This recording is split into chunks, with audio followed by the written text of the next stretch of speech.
Allah subhanahu wa ta'ala uşul Cuma gününü bardığımızga kutlu berekeli kılıp, uşul Cuma'da kılıngan dualarını Kuday Taala bardığımızdan kabul kılgan bolsun.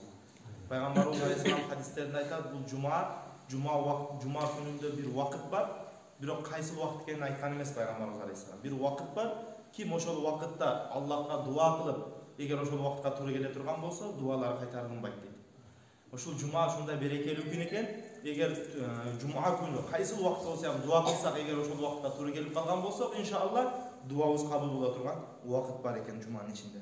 Азыр дамылабыз айткандай, бул жума хаджул масакин, мискиндердин, бей-бечаралардын айды жана хаджы. Тактап айтканда мискиндердин майрамы боло турган бул жума күн. Мен бүгүнкү жума кутбасы өзү негизи ошол сүннөттүн фазилеттери тууралуу айталы. Бирок ошол темабызга, негизги темабызга киришиштен мурда мен кыскача бир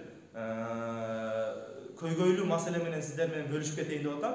Ушул жума тууралуу. Азыр биздин мына Кыргыз жергесинде Кыргызстанга келип аткан бир көйгөйлүү жуманын тегерегинде болуп аткан бир көйгөйлүү маселе жөнүндө бөлүшүп кетейин деп атам. Пайгамбарыбыз алейхиссалам өзү айтат: "Афдалул айям яумал жумаа" дейт. Башка риваятта "Афдалул айям аллати талаат алейхи шамс яумал жумаа".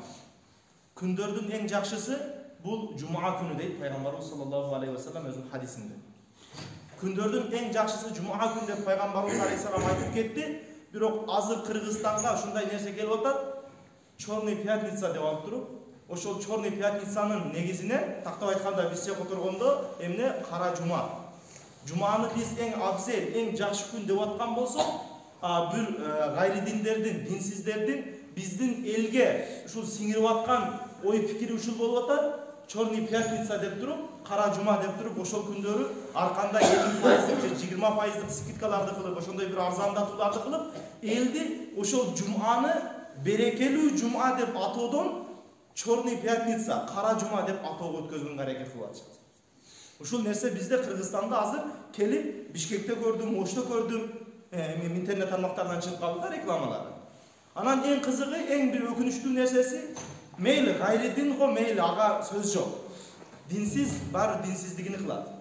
Бирок бул жердеги бир көйгөйлүү бизге, биздин жүрөгүбүздү оорутуп аткан көйгөйлүү маселе, ошол Чорный пятница деген күндө ошол арзандатуу, эми кандайдыр бир кичине арзандатуунун эсебинен биздин мусулмандардын ошол жерге барып товар алып атканы, ошого кызыгып барып атканы, ошол жерге өзүнүн баласыны же кызыны жетелеп барып, ошол жерден кийим-кечекти алып берип атканы. Эртең менен не кылат ал? Эртең менен чыгат, жетелеп кетип атканда кайга кетти абыз ата? Кара жумага кетти абыз дейт. Берекелүү жумага эмес, жума намазга эмес, кара жумага кетип атабыз дейт. Анан барып ошол жерден 50% арзандатуу менен көбүрөөк кийим алып бериш мүмкүн. Пайгамбар алейхиссалам хадистеринде айтат: Аллах Таала жети түрдүү инсандарды лаанаттаган, каргыштаган, каргышында калган Кудайдын дейт. Алардын бирөөсү ким десе, дүйнөнүн эсебинен динди саткандар дейт.